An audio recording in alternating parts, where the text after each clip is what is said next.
The Faint Glow Under the Garage Door, Part 1, a bedtime story about a quiet beginning. Welcome.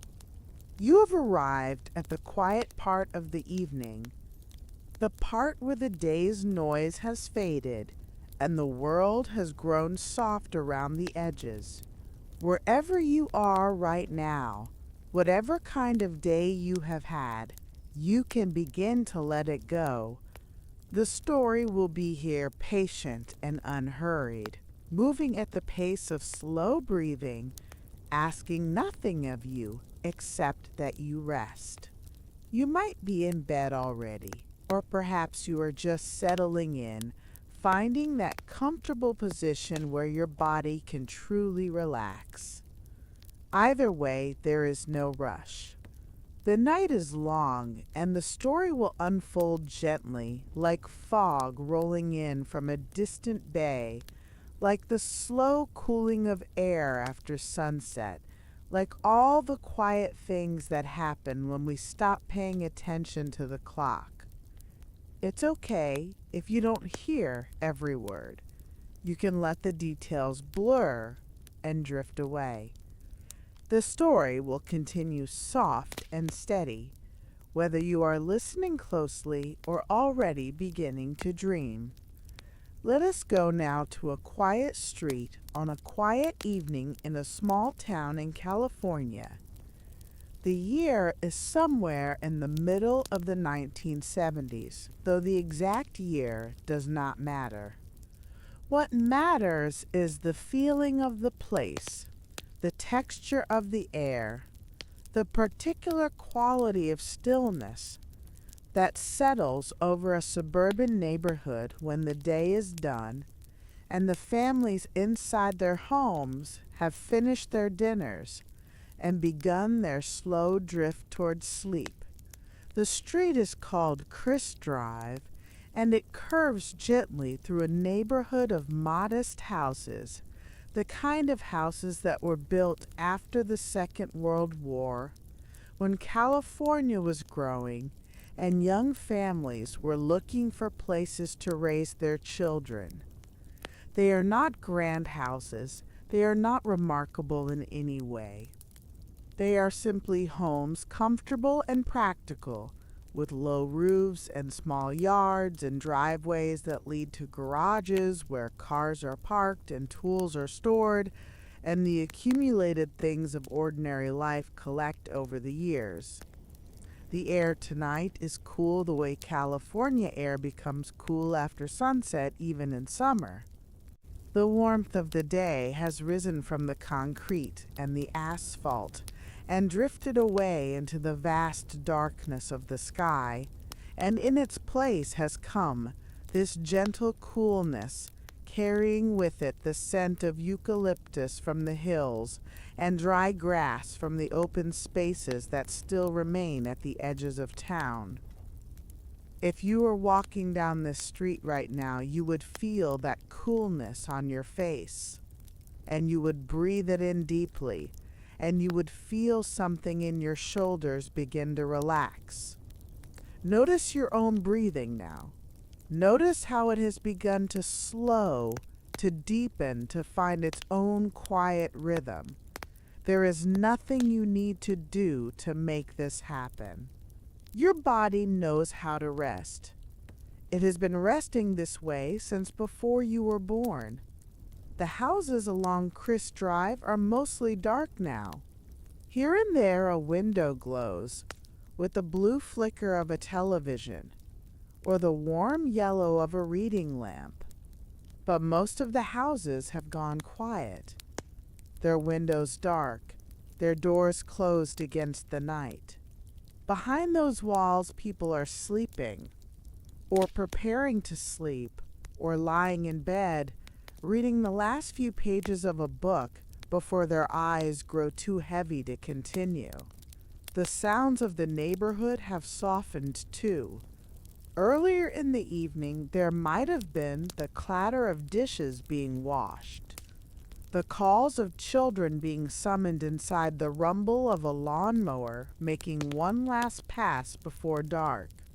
But now those sounds have faded, replaced by the gentle chorus of the night, the chirp of crickets in the grass, the distant murmur of traffic on some faraway highway, the occasional bark of a dog that is soon quieted by its owner's voice.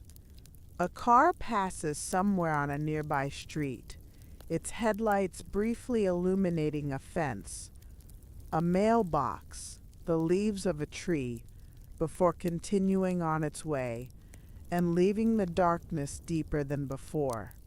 The sound of its engine fades gradually, like a wave retreating from a shore, until there is only silence again, or what passes for silence in a place where people live. A silence made up of small, soft sounds. A silence that is comfortable and familiar. You don't have to stay awake.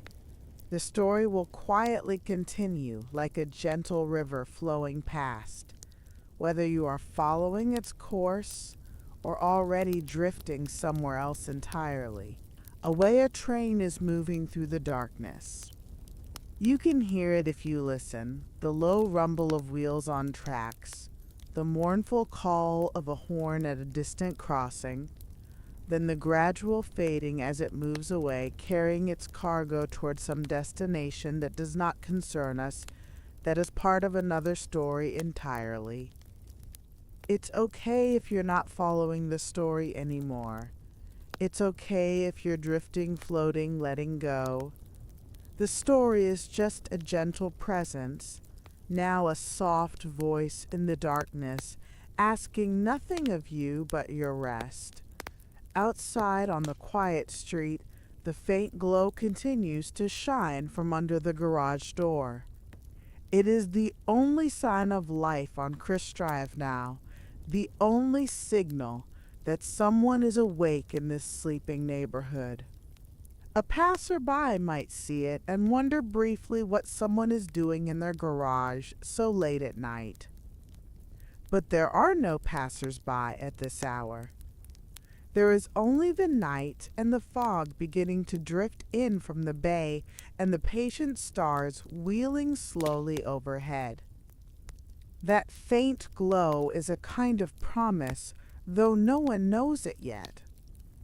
It is the light of a beginning, the illumination of a starting point, the quiet signal that something is being built in this ordinary place, something that will matter, though not for reasons anyone can imagine tonight. For now it is just light, just a lamp on a workbench, just someone awake while others sleep. Soon, two young men will work here together in this quiet garage, building something unusual out of circuits and wire and the strange new language of computers. They will spend many evenings here, many late nights, many hours of patient work. But that is for later, for another part of the story. For now the garage is still, the tools are waiting. And the night stretches out long and peaceful, full of possibility and rest.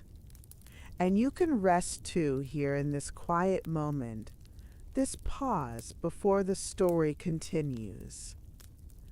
The faint glow under the garage door will still be there when you return. The apples will still be ripening in the kitchen.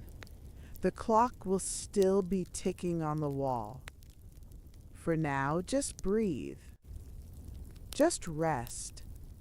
Just let the night hold you gently the way it holds this quiet street, this ordinary house, this small garage where something is about to begin.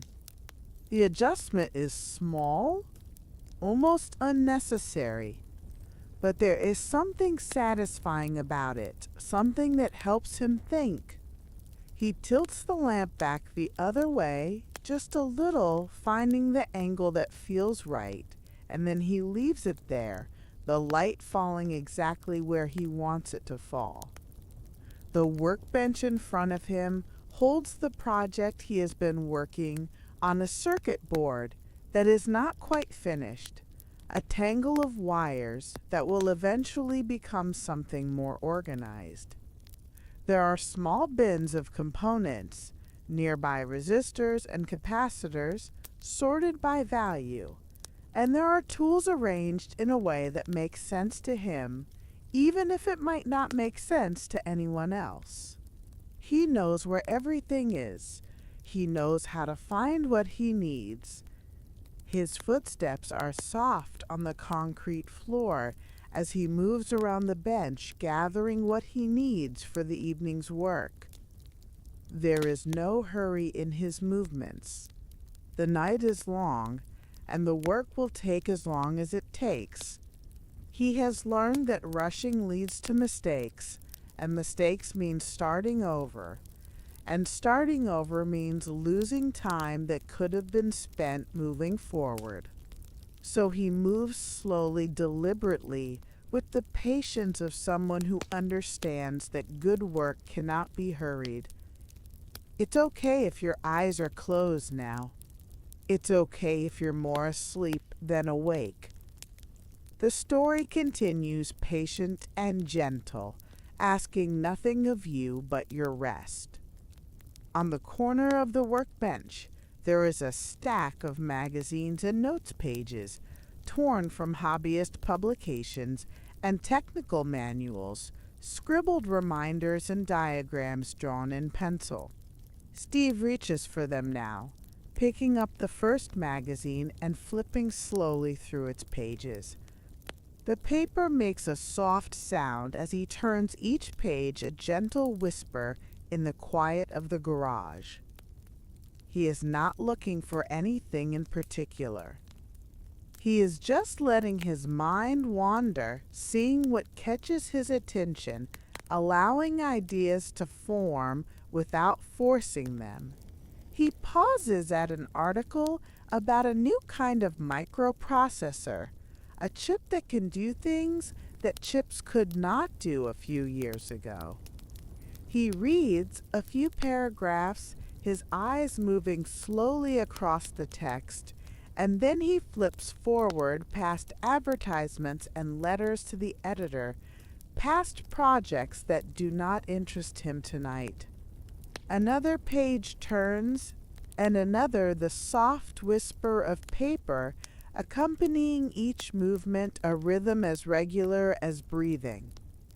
There is a particular page he has returned to many times, an article about the possibility of computers that ordinary people might use in their homes. It is a strange idea even now, when most computers are room-sized machines tended by specialists in white coats. But Steve can imagine it. He can see it in his mind, not clearly, not in detail, but as a feeling, a sense of what might be possible if someone put the pieces together in the right way. You don't have to stay awake. The story will be here soft and steady whenever you want to return to it. For now, just let yourself float like a leaf on still water, going nowhere, needing nothing.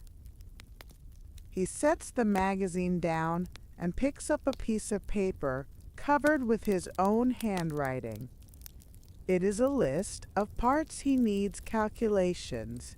He has made ideas. He has jotted down at different times and in different moods.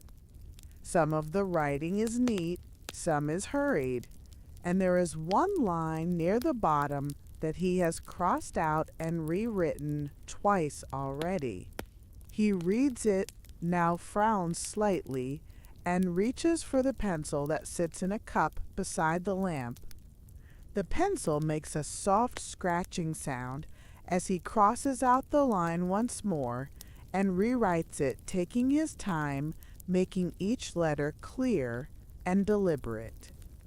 The new version is not very different from the old version, but something about it is better, more precise, closer to what he actually means. He looks at it for a moment satisfied, and then sets the pencil down and returns the paper to its place in the stack. The act of rewriting has helped him think. This is something he has discovered over time, that the physical act of writing, of putting pencil to paper and forming words and numbers with your own hand, can clarify thoughts that were fuzzy and vague. It is a kind of thinking that happens through the body, not just the mind, and it is part of the work just as important as the soldering and the wiring and all the technical skills that building requires. Notice how your breathing has become slow and deep. It keeps him alert and present, connected to the task at hand. The clock on the wall ticks its steady rhythm, marking the seconds as they pass. It is late now, later than he usually stays up, but he is not tired. Or rather, he is tired, but the tiredness is distant, held at bay by the interest of the work, by the pull of the unfinished project waiting on the bench. Soon he will stop. Soon he will go inside and sleep. But not yet. Not quite yet. Outside, the faint glow continues to shine from under the garage door, that thin line of light that is the only sign of wakefulness on this sleeping street. The fog has thickened, drifting in from the bay, and the air has grown cooler still. The neighborhood is wrapped in quiet, in darkness, in the peaceful stillness of the deep night. And inside the garage, the young man works on, patient and steady, following his curiosity wherever it leads. Your body is heavy and warm now. Your thoughts are drifting soft as clouds. There is nothing to hold on to, nothing to remember. The story will carry you gently wherever you need to go. Steve is not alone in this interest, this fascination with circuits and possibilities. There is a friend, someone he has known for several years now, someone who shares his curiosity but brings to it a different kind of skill. This friend is older by a few years, and he has a talent for building that goes beyond anything Steve has seen. He can look at a schematic and understand it instantly, can solder a circuit board with a speed and precision that seems almost magical.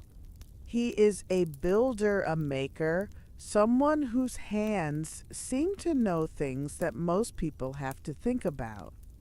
They have worked together before on smaller projects, experiments that taught them both something about what they could do and what they still needed to learn.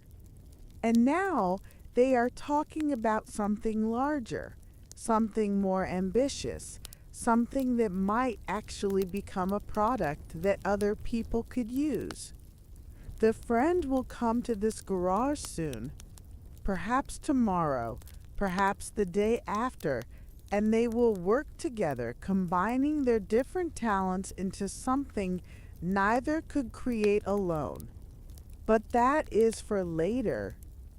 For now, there is just this quiet evening, this gentle work, this slow accumulation of understanding that happens when you spend time with something you care about.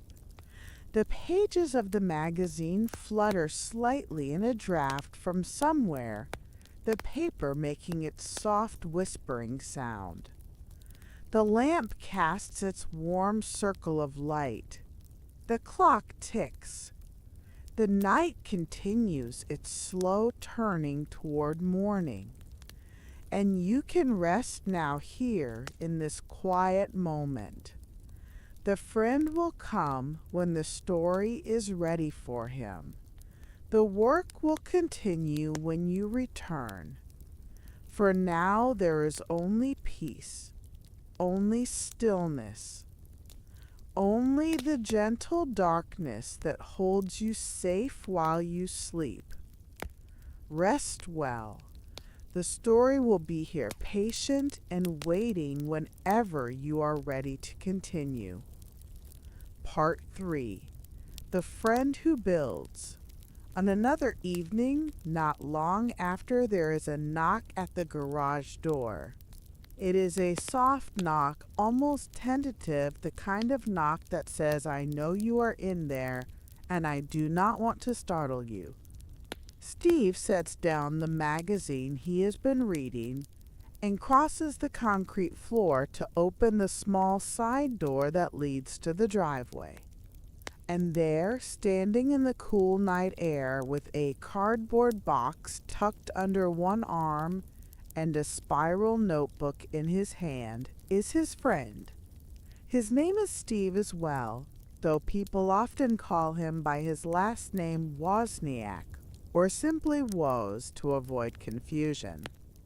He is a few years older than his friend, with a round, open face and a way of smiling that makes you feel immediately at ease. He is larger than Steve Jobs, broader in the shoulders and softer in his movements, and there is something about him that suggests patience, that suggests someone who does not mind taking the long way around if the long way is more interesting. It's okay if you don't hear every word.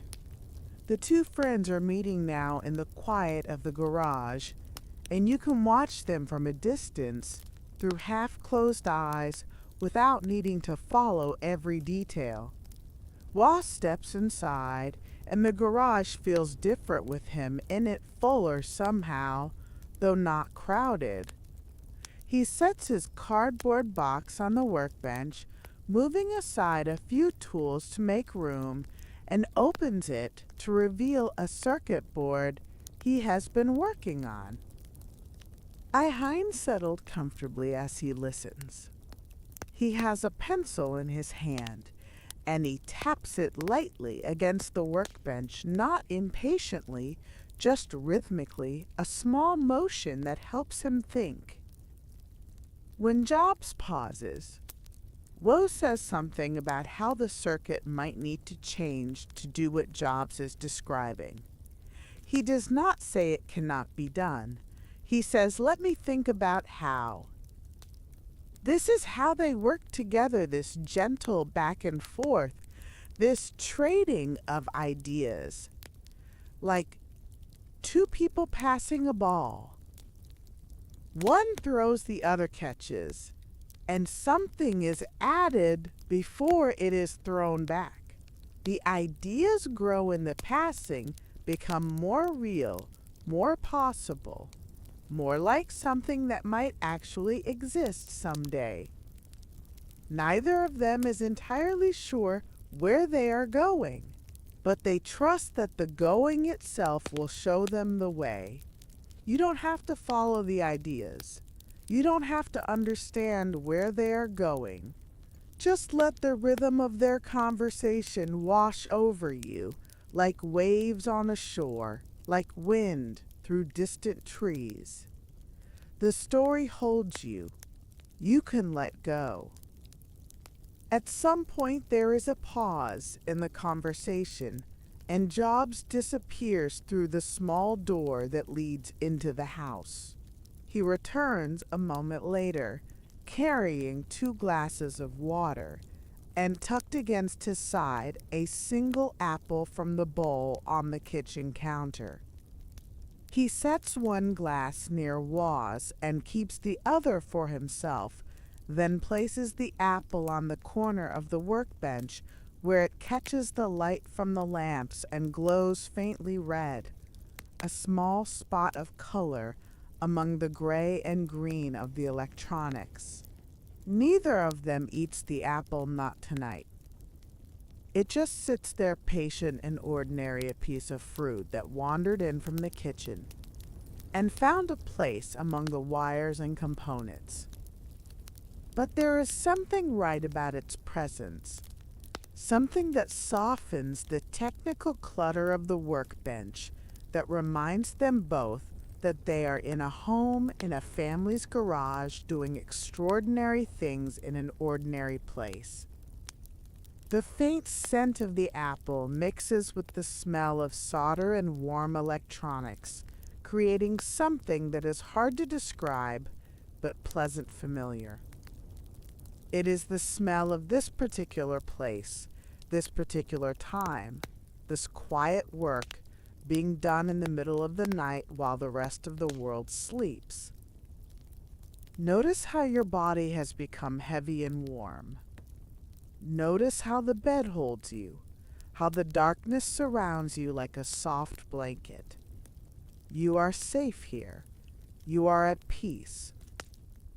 The story continues gentle as breathing, asking nothing of you.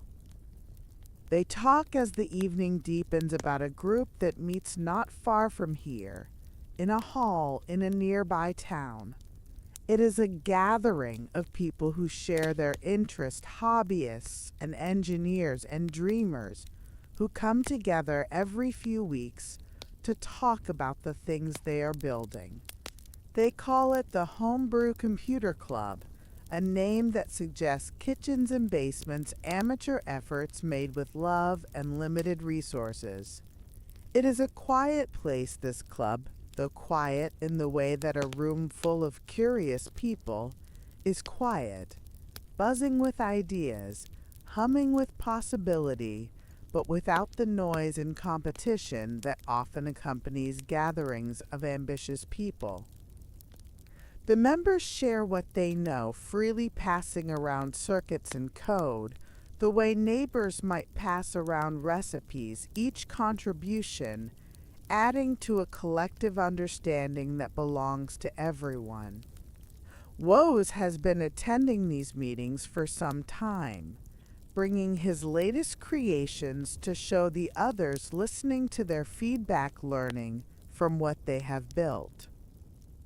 Jobs has come too, though his interest is different, less about the technical details and more about what it all might mean, where it all might go. They have both felt it, the particular energy of being in a room with people who care about the same things you care about, who understand without explanation why this matters. It is at these meetings that ideas gather and grow, that possibilities become plans, that the scattered efforts of individuals begin to coalesce into something larger. The club is like a garden where seeds are planted and tended, where some things flourish and others do not, where the future is being grown in ways that no one can fully predict or control. And that is where we will leave them for now, these two friends in their quiet garage, thinking about the community of dreamers and builders who share their world. The night is deep, and the work will continue tomorrow. For now, rest. Let the story settle into your dreams.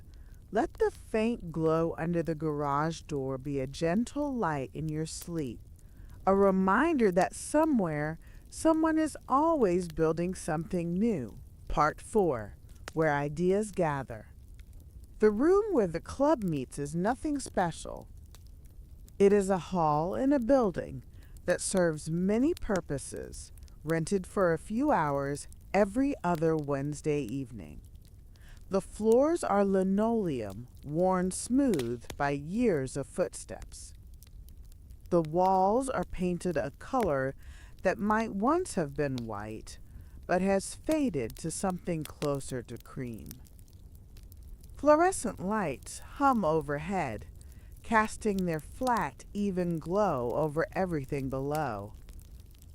There are folding chairs arranged in loose rows, the kind of metal chairs that squeak when you shift your weight and never quite feel comfortable no matter how you sit. Some people have pulled their chairs into small circles, leaning toward each other as they talk.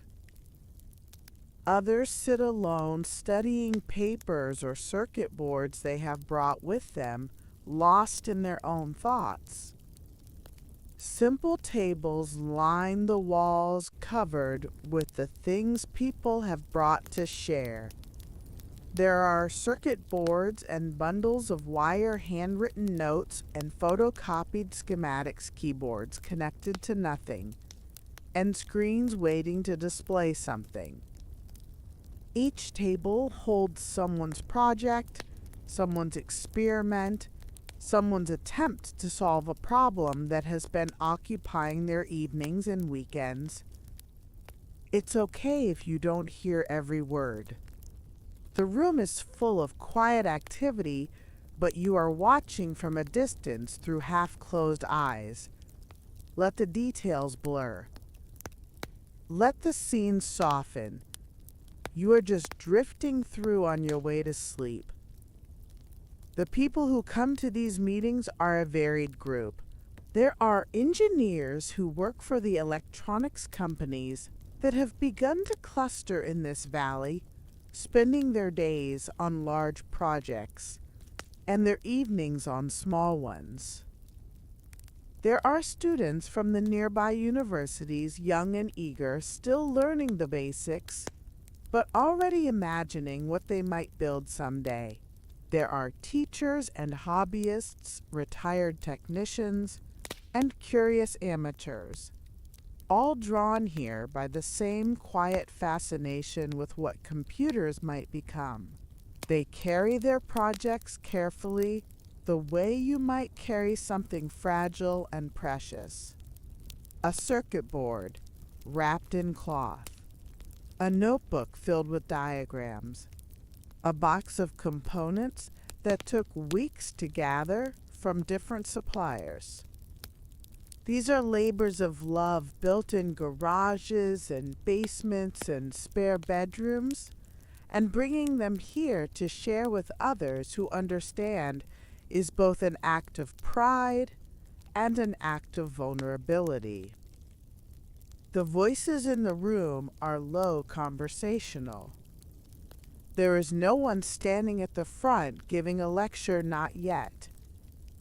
This is the informal time, the time before the meeting officially begins, when people mill about and find each other and fall into the easy conversations that happen when strangers discover they care about the same things.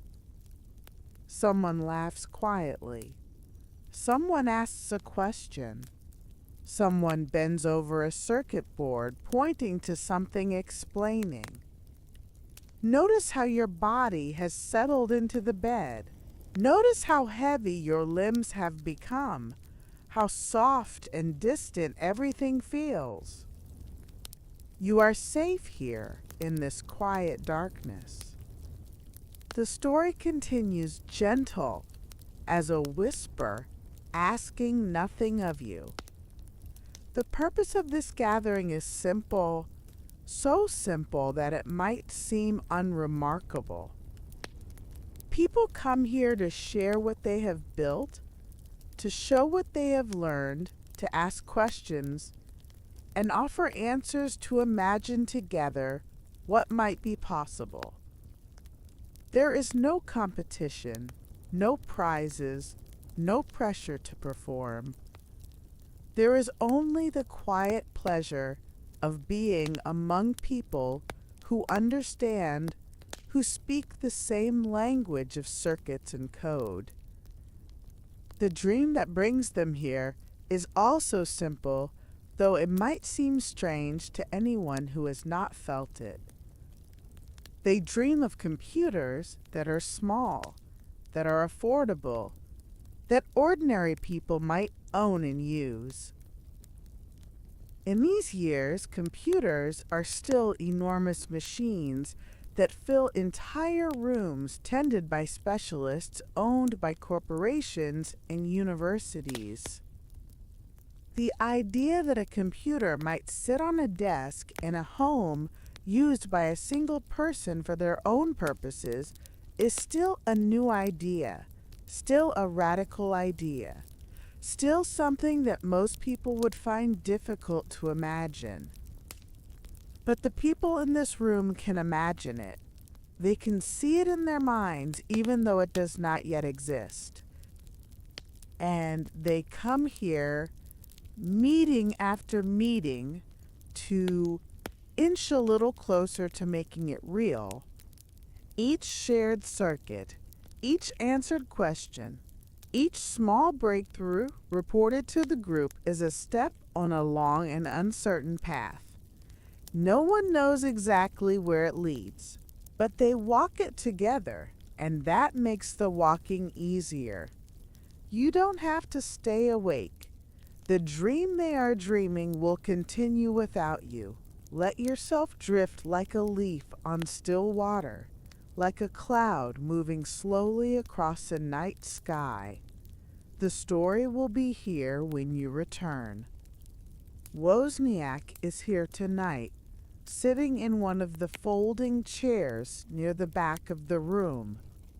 He has brought the circuit board he showed to Jobs in the garage, wrapped carefully in a cloth bag, and it rests now on his lap like something he is not quite ready to share.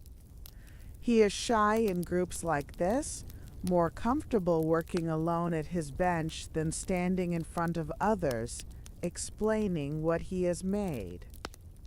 He watches the other people in the room, the ones who move more easily through the crowd, who strike up conversations without hesitation.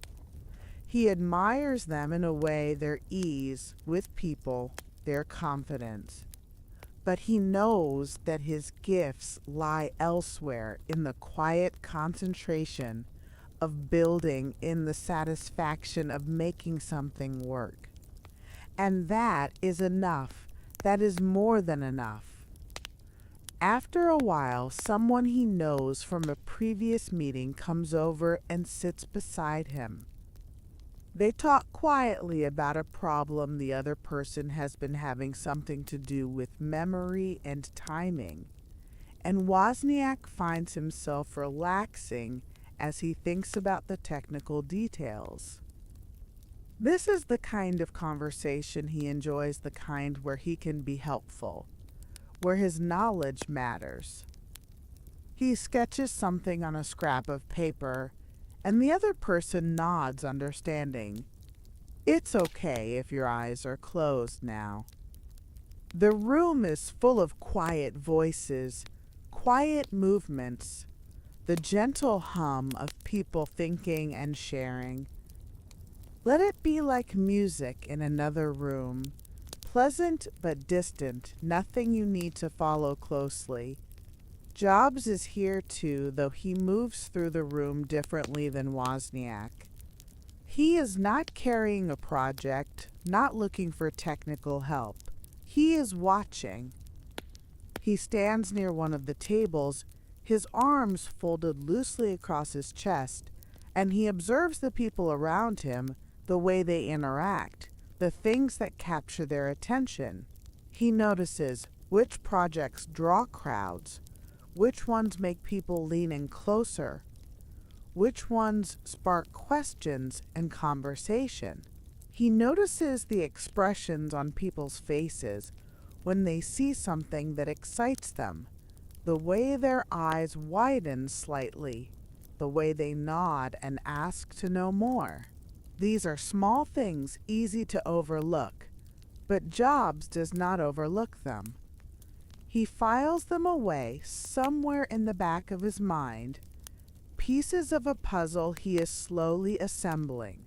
There is no dramatic moment of insight, no flash of revelation. There is only a slow noticing, a gradual accumulation of observations that begin over time to form a picture. He sees that people want something simpler than what exists, something they can understand without years of training. He sees that they want something complete, not just a circuit board, but a whole machine ready to use. He sees that the dream of a personal computer is not his dream alone, that it lives in this room, in these people, waiting for someone to make it real. Notice your breathing now, how slow and steady it has become. Your body knows how to rest. Your mind knows how to let go. There is nothing to figure out, nothing to solve. Just this peaceful darkness, just this gentle floating. The meeting continues in its quiet way. Someone stands at the front of the room for a while, sharing news about a new chip that has become available, a new technique for storing information. People listen, take notes, ask questions. Then the formal part ends, and the informal conversations resume, the clusters of people reforming around the tables, the low hum of voices filling the room. At some point, Wozniak unwraps his circuit board and shows it to a few people who have gathered nearby. He explains what it does, how it works, the choices he made in designing it. The people listening nod, impressed by the elegance of his solution, the efficiency of his design. One of them asks if he could make copies, if others could build the same thing. Wozniak thinks about it, shrugs, says he supposes he could write down the instructions. Jobs watches this from across the room, and something in his expression shifts, just slightly. It is not excitement, not exactly. It is more like recognition, like seeing something clearly that was blurry before. He does not say anything, does not move from his spot near the wall. He just watches and thinks and lets the pieces of the puzzle continue to arrange themselves in his mind. You can let the scene fade now.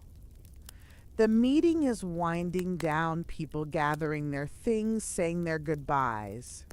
The chairs will be folded, the tables cleared, the lights turned off, and everyone will go home carrying with them the ideas they have gathered, ready to continue their work in their own quiet spaces.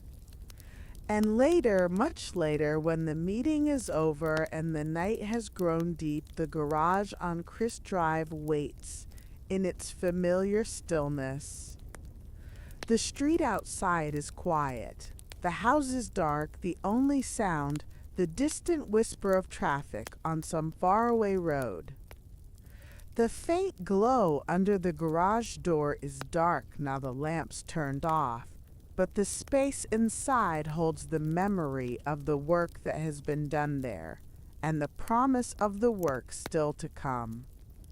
The workbench is just as it was left, the tools in their places, the components waiting in their bins. The clock on the wall ticks its patient rhythm, counting the seconds of the quiet night. The apple that was placed on the shelf has grown a little softer, a little sweeter, its scent drifting gently through the cool air. Everything is still. Everything is waiting. This is the home base, the safe harbor, the place where ideas become real. The meeting room with its folding chairs and fluorescent lights is where ideas are shared, where inspiration is gathered.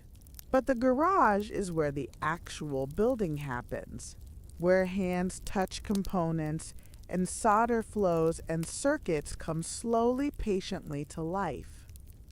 It is a humble place, ordinary in every way, but it is also a kind of sanctuary, a quiet space set apart from the world. And you have your own quiet space wherever you are right now.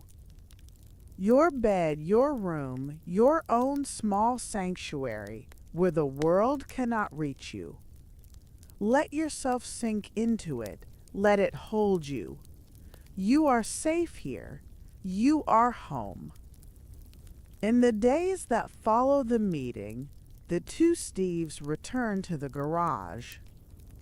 They bring with them the ideas they have gathered, the observations they have made, the quiet certainty that there is something worth building here. Wozniak sits at the workbench, his pencil moving across paper, sketching new circuits, refining old ones. Jobs paces slowly the gi, inking aloud, imagining what the finished thing might look like, how it might feel to use it. They are not rushing. There is no deadline, no pressure, no one waiting for them to finish. There is only the work patient and absorbing, and the slow accumulation of progress that comes from showing up evening after evening and doing the next small thing. A circuit is designed. A connection is made. A problem is solved. And slowly, so slowly that you might not notice it happening, something begins to take shape. The faint glow returns under the garage door. That thin line of light that says someone is awake, someone is working, someone is here. The clock ticks. The refrigerator hums in the kitchen. The night stretches out long and quiet, and the work continues steady, as breathing calm as the beating of a heart at rest. And that is where we leave them for now, these two friends in their quiet garage, building something out of circuits and wire, and the simple belief that it might matter. The night is deep, and you are deep in it too, drifting toward sleep. Rest now. The work will continue when the story continues. For now there is only peace, only stillness, only the gentle darkness that holds you safe. Notice how the story has become like breathing itself in and out, steady and calm. You are safe here, held by the darkness, carried by the quiet rhythm of the night. Somewhere far away, a train sounds its horn, a low, mournful note that drifts through the fog and into the garage. Wozniak pauses, listens, lets the sound wash over him. The train is miles from here, passing through the night on its way to somewhere else, carrying whatever trains carry in the dark hours. The horn sounds again, fainter now, and then fades entirely, leaving only the tick of the clock and the soft hum of the refrigerator in the house beyond the door. There is a reason for all these boards, a reason beyond the simple pleasure of building. A man who owns a small computer store in a nearby town has agreed to buy some of them. He wants 50, which seems like a large number, larger than anything they have done before. He will pay a small amount for each one, enough to cover the cost of the components and leave a little left over. It is not a fortune. It is not even very much. But it is something, a beginning, a sign that what they are building might have value to someone other than themselves. Jobs has handled the conversation with the store owner, worked out the details, agreed on a price. It is the kind of thing he is good at, talking to people, figuring out what they want, finding a way to make things happen. Wozniak is grateful for this, grateful to have a partner who can handle the parts of the work that do not come naturally to him. He prefers the soldering, the building, the quiet satisfaction of making things with his hands. You don't have to think about any of this. The details of money and agreements are just small ripples on the surface of the story. Beneath them, the deep current continues, calm and peaceful, carrying you toward sleep. And then one evening, the last board is finished. Wozniak solders the final component, checks the final joint, clips the final wire. He sets the board aside with the others, and for a moment he just looks at them. This row of green rectangles covered with components, each one identical to the others.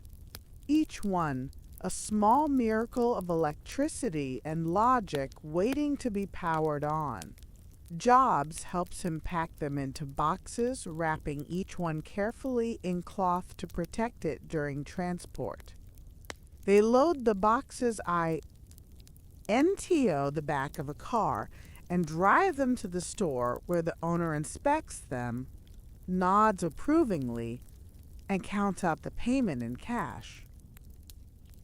It is a simple transaction, quiet and businesslike, nothing dramatic. But when they drive home, there is a feeling in the car, a sense of something shifting, something changing. The garage, when they return to it, looks different somehow, though nothing has actually changed. The workbench is still there, the tools still in their places, the lamp still casting its warm circle of light. But the space feels different now, charged with a new kind of potential. It is no longer just a place where hobbyists tinker.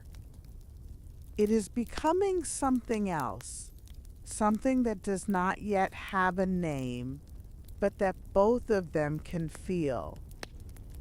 And that is where we leave them for now, in their quiet garage that is slowly becoming the heart of something new. The faint glow under the door will shine again tomorrow, and the work will continue. But for now, the night is deep, and you are deep in it too. Rest well. The story will be here patient and waiting whenever you are ready to return. In the kitchen of the house, the bowl of apples still sits on the counter, as it has sat for all these months, replenished whenever it grows empty. The apples come from the grocery store, ordinary fruit for an ordinary household, and they have no idea that their name has been borrowed for something else, something that is growing in the garage just a few steps away. There is something fitting about the name, something that connects the new thing to the old. Apples have been cultivated for thousands of years, simple and nourishing a fruit that almost everyone knows and likes. The name carries that sense of simplicity, that feeling of something wholesome and familiar, something that does not need to be explained or justified. It is just an apple, just a computer, just a thing that exists and does what it does. And perhaps that is the best kind of name, the kind that does not try too hard, that does not announce itself with trumpets and fanfare. It is a quiet name, a modest name, the kind of name that lets the thing itself speak, that gets out of the way and allows people to see what is actually there. Apple. Simple as that. It's okay if you're drifting now in and out of the story, in and out of wakefulness. The name has been chosen, and the work continues, and the night continues, and you are part of all of it, floating gently in the quiet darkness. As the months pass and the new computer takes shape, it becomes clear that the garage is growing too small. The workbench that once held everything now overflows onto folding tables set up along the walls.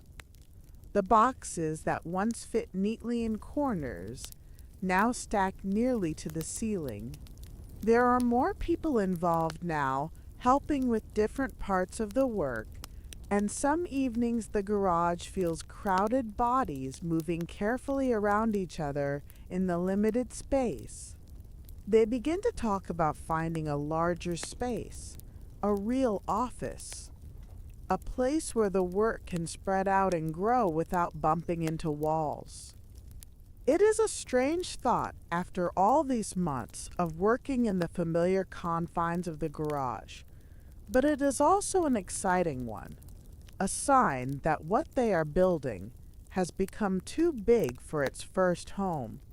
There are conversations with people who might invest money, who might help them grow faster than they could grow on their own.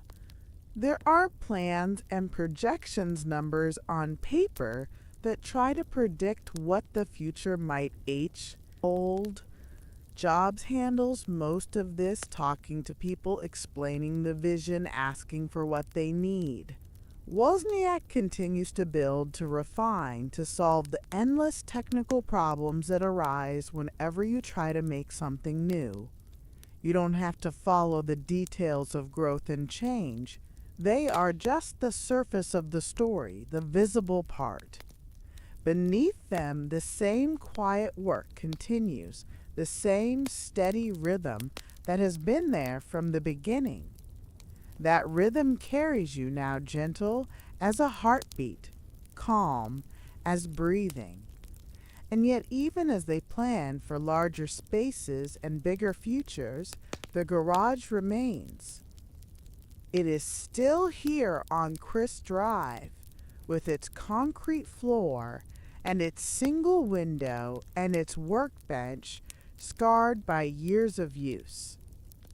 The faint glow still shines from under the door on the evenings when someone is working late.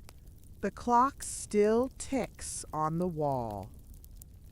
The smell of solder still lingers in the air, mixing with the cooler scents of the changing seasons.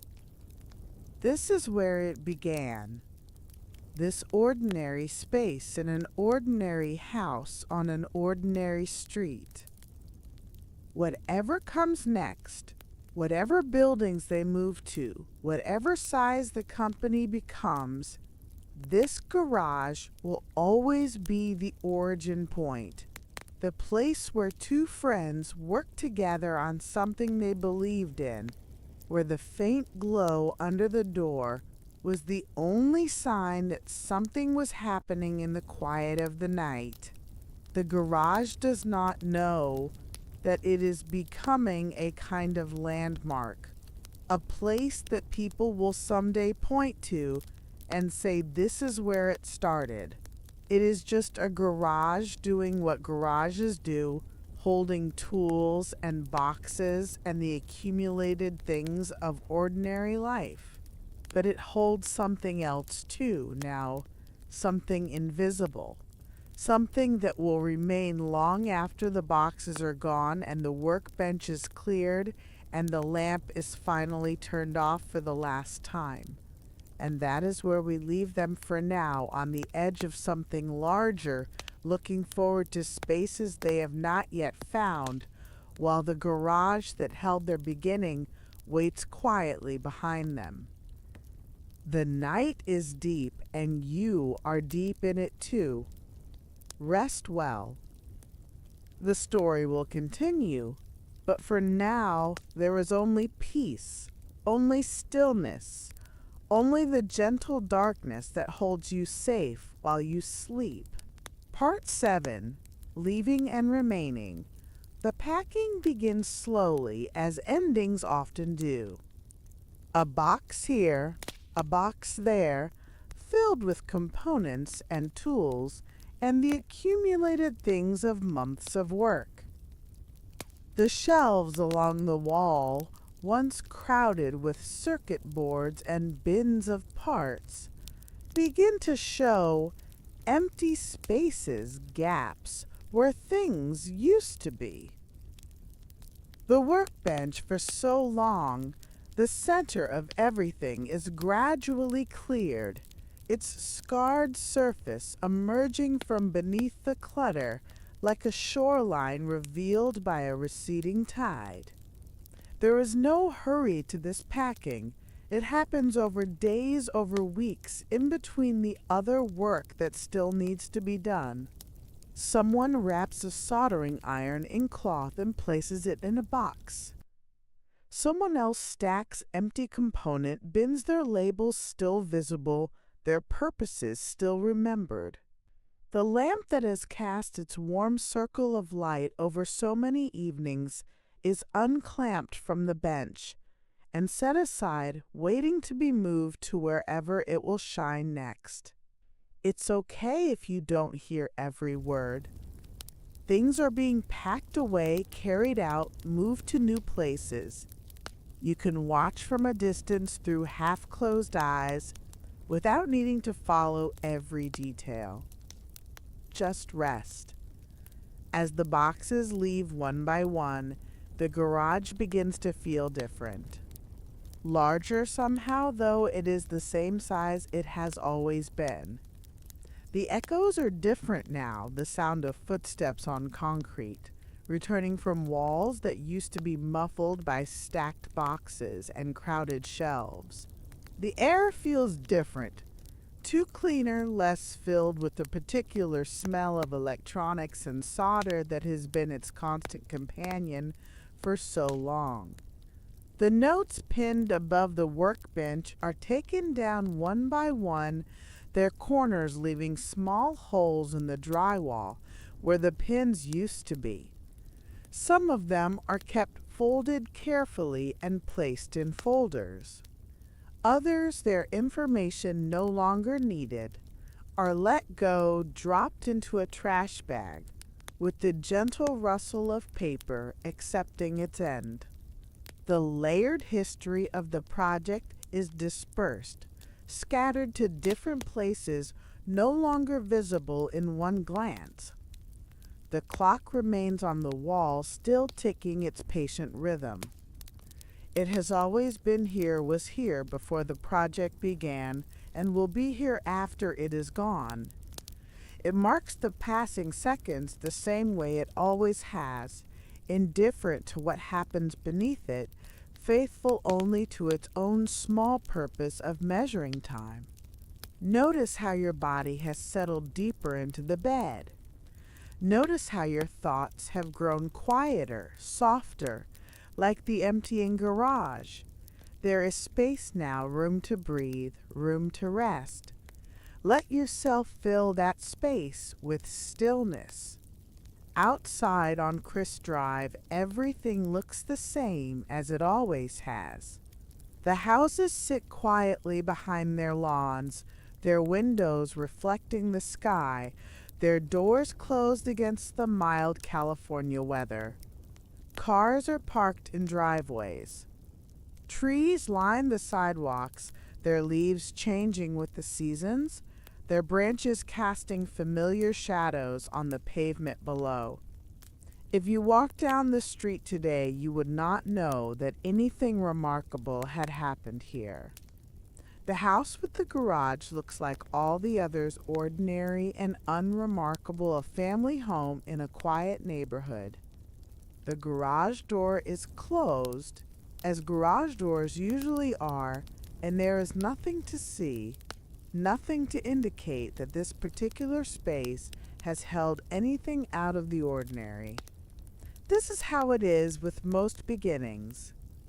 They happen in ordinary places, in houses and rooms and garages that look like all the other houses and rooms and garages around them. The extraordinary grows out of the ordinary, emerges from it, and then moves on, leaving the ordinary behind to be ordinary once again. The street does not know what has happened. The neighborhood does not remember. Only the people who were there and the places themselves hold the memory of what once was. You can let the street fade, now let the houses blur into the peaceful darkness. The ordinary world continues calm and unchanged, asking nothing of you. You are part of it, resting in it, held by its gentle, familiar embrace. And now, as the last boxes are carried out and the garage stands empty, something changes. The space that was once filled with work and effort and the patient building of something new becomes something else, something that is not quite physical anymore. It becomes a symbol, a representation, a quiet image that holds more than its walls could ever contain. A garage, after all, is just a space. It is walls and a floor, and a door that opens and closes. It is a place where things are kept, where work is done, where the ordinary business of life unfolds. But it can also be something more. It can be a reminder that everything has to start somewhere, that even the largest things begin as small things, that the most important work is often done in the most humble places. The garage on Chris Drive has become this kind of symbol now, not because it is special in itself, but because of what happened within it. It held a beginning. It sheltered a dream. It was the quiet, protected space where two friends could work without interruption, where ideas could grow at their own pace, where the only pressure was the gentle pressure of curiosity, the simple desire to see what might be possible. It's okay if the garage is becoming something else in your mind now, something that is less about walls and floors and more about feeling. Let it transform. Let it become whatever it needs to become. The story is holding you, and you are safe. And perhaps you have a garage of your own somewhere in the quiet spaces of your mind. Not a real garage, not a physical place, but a space like it. A place where you can go when you need to think, when you need to rest, when you need to be alone with your own thoughts and feelings. A place that is protected and still, where the noise of the world cannot reach you, where you are free to simply be. This quiet garage of the mind does not need to produce anything. It does not need to be the birthplace of something remarkable, does not need to lead to success or achievement or any of the things that the world often tells us we should want.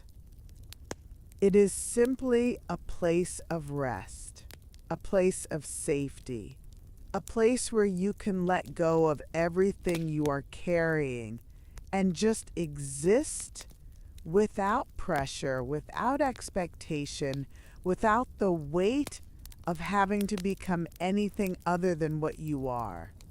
You can go there now if you like. You can imagine the door opening, the cool concrete floor beneath your feet, the soft light from a single lamp casting its warm glow over the empty space.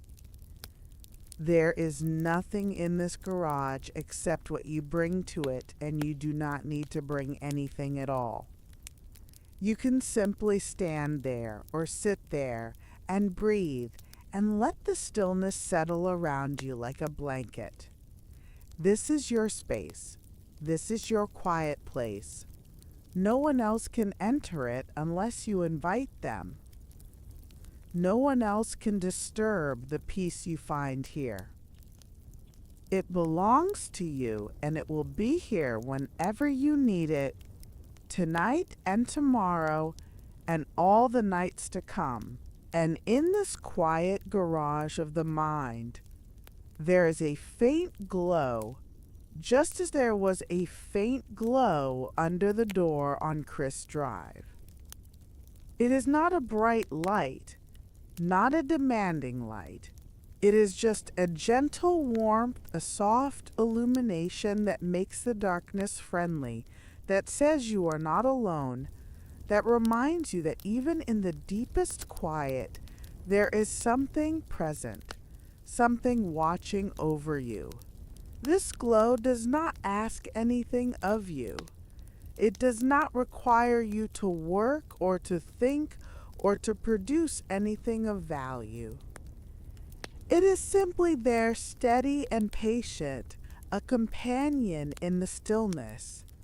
You can rest in its light without feeling that you should be doing something else, without feeling that your rest is wasted time. The light understands. The light accepts you as you are. Let that glow be with you now, wherever you are. Let it be the last thing you see before you drift into sleep. A soft warmth in the darkness. A gentle presence that asks nothing and gives everything. Back on Chris Drive, the real garage stands nearly empty now. The workbench has been cleared, its surface wiped clean of the dust and residue of so many months of work. The shelves are bare, waiting to hold whatever will come next, the ordinary things of ordinary life that garages usually contain. The folding chair has been folded and carried out. The stool has been taken to wherever it is needed now.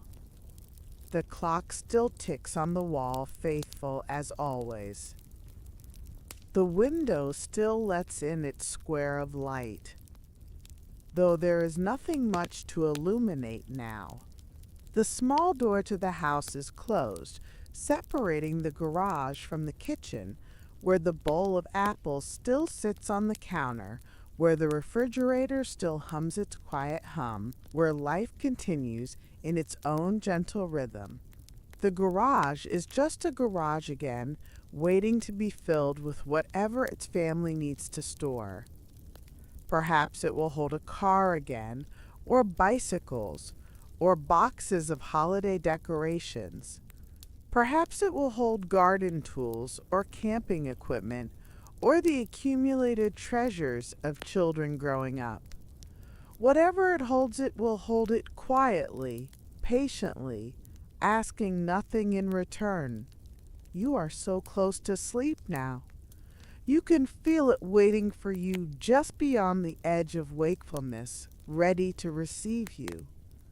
Let yourself drift toward it. Let the story carry you the last few steps. On this last evening, before the work moves entirely to other places, someone turns on the lamp one more time. Perhaps it is to check that nothing has been left behind, or perhaps it is simply to say goodbye to honor the space that has held so much. The light flickers on, casting its familiar circle over the empty workbench, illuminating the bare walls and the clean floor, and the quiet emptiness of a chapter that has ended. And outside, for one last time, the faint glow appears under the garage door. That thin line of light that has signaled so many evenings of work, that has been the only sign of wakefulness on so many sleeping streets. It shines there, soft and warm, patient as always, asking nothing, offering only its gentle presence to anyone who might be watching. But no one is watching. The street is quiet, the house is dark, the neighborhood wrapped in the peaceful stillness of night. The glow shines for no audience, illuminates nothing, important signals to no one. And yet it is there, doing what light does, being what light is, until someone inside reaches for the switch and turns it off. Let that glow fade now gently, slowly, the way light fades when a lamp is turned off in a room far away. It does not disappear all at once. It lingers for a moment, a memory of brightness, and then it is gone, and only the darkness remains. The garage door is closed now, sealed against the night. It looks like every other garage door on every other house on every other street in this quiet suburb. There is no sign of what has happened here, no plaque or marker or anything that would tell a passerby that this is a place where something began. It is just a door, just a house, just a street. Returning to the ordinary now that the extraordinary has moved on. The night settles over Chris Drive like a soft blanket. The fog drifts in from the bay, gentle and gray, covering everything in its quiet embrace. The stars wheel slowly overhead, the same stars that have watched over this valley for thousands of years, indifferent to what happens below, faithful only to their own slow turning.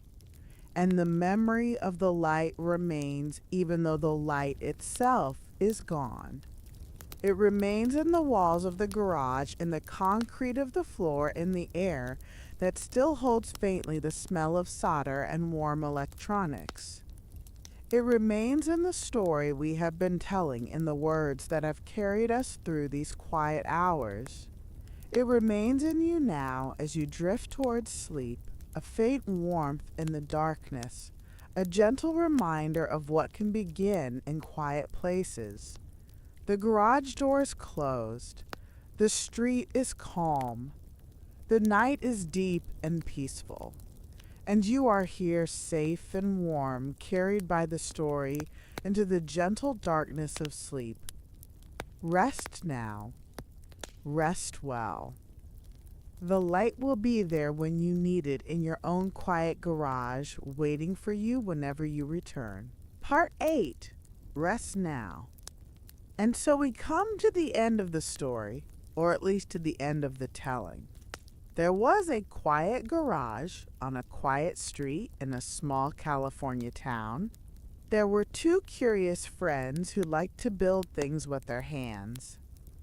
There was patient work evening after evening, the slow accumulation of circuits and ideas. There was a name chosen simply because it sounded right.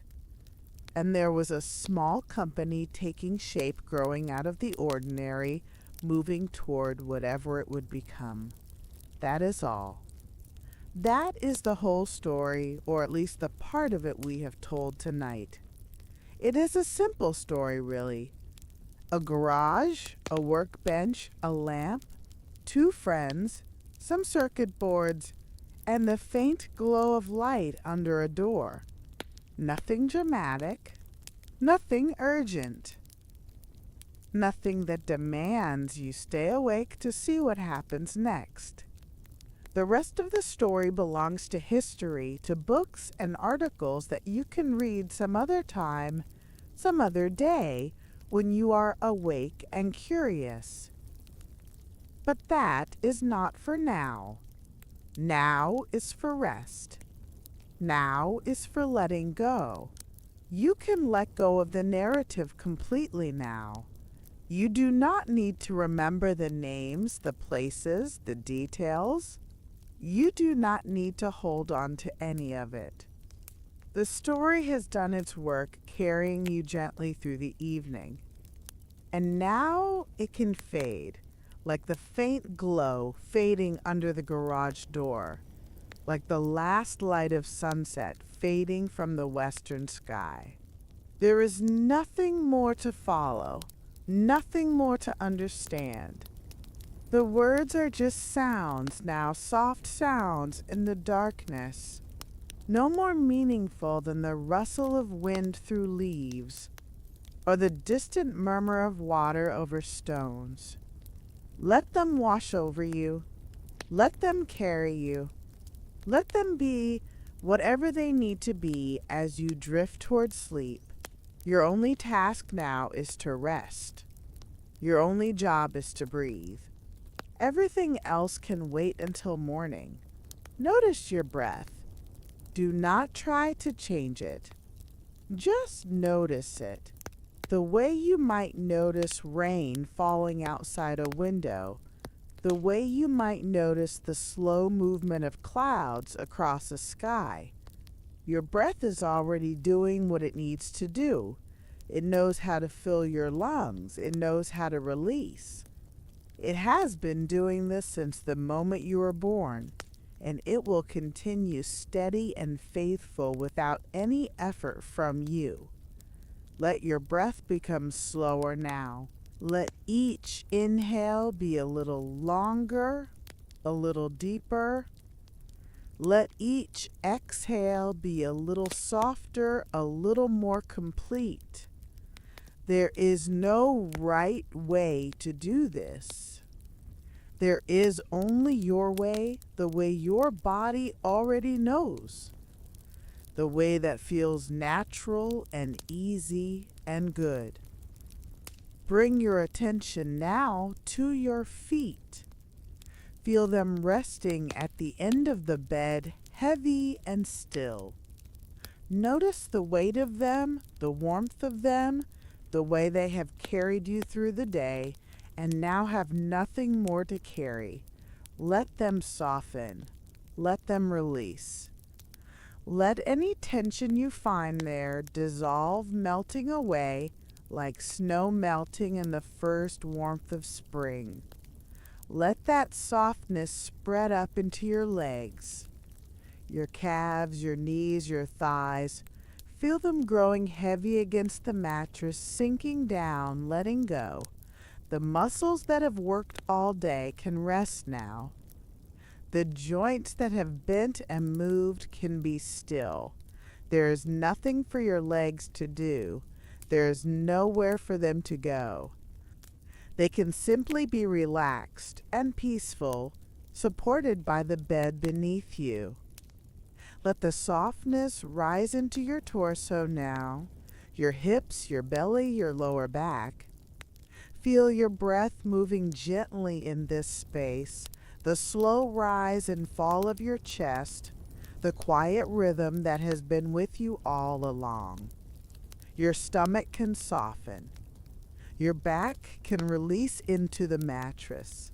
The core of you, the center of you, can let go of everything it has been holding, everything it has been carrying through the day. And now your arms, your hands resting wherever they have come to rest.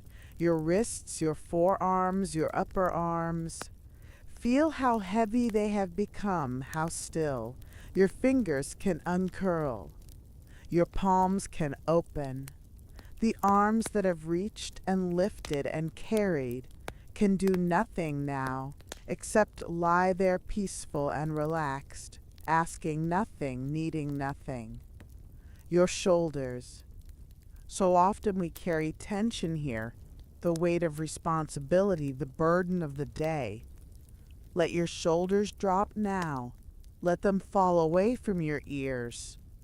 Let them release into the pillow, into the mattress, into whatever is supporting them. There is nothing you need to carry right now. There is nothing you need to hold up. The weight can be set down. The burden can be released. And finally, your face. Your jaw, which can unclench and soften. Your lips, which can part just slightly. Your cheeks, your eyes, your forehead. Let all the small muscles of your face relax, the muscles that express and react and respond to the world. Your eyes can close more deeply. Your brow can smooth. Your whole face can become soft and open, peaceful and still. Your whole body is at rest now. Every part of you is soft and heavy and warm. You are held by the darkness, cradled by the night, drifting in the gentle space between waking and sleeping. The garage is dark now. The door is closed. The lamps are off. The workbench is empty. It sits in silence on the quiet street, holding nothing but shadows and the faint memory of what was built there. The clock on the wall has stopped, or perhaps it ticks on faithful as always, measuring time that no one is counting. It does not matter. The garage is at rest just as you are at rest. The street outside is calm. The houses sleep. The trees stand still in the cool night air, their leaves motionless, their branches dark against the darker sky. A single streetlight casts its small pool of light on the empty sidewalk, but there is no one to see it, no one walking, no one watching. The neighborhood is quiet, wrapped in the deep peace of the late night hours. The air is cool and still. It carries the scent of night-blooming flowers, of damp grass, of the distant sea. It moves gently, barely a breath, stirring nothing, disturbing nothing. If you were there standing on the sidewalk in front of the dark garage, you would feel that coolness on your face, would breathe it in, would feel how peaceful everything has become. And in the kitchen of the house, the bowl of apples sits on the counter in the darkness. The apples are just shapes now, round, and still their colors invisible in the night. But their scent is there, faint and sweet, drifting through the quiet kitchen, mixing with the cool air that seeps in through a window left slightly open. It is an ordinary smell, a simple smell, the smell of fruit that has ripened in its own time, asking nothing, offering only its quiet presence. You can almost smell it now if you let yourself. That soft sweetness, that gentle, familiar scent. It is a comfort, a small kindness in the darkness, a reminder that even when everything else has faded, some simple things remain.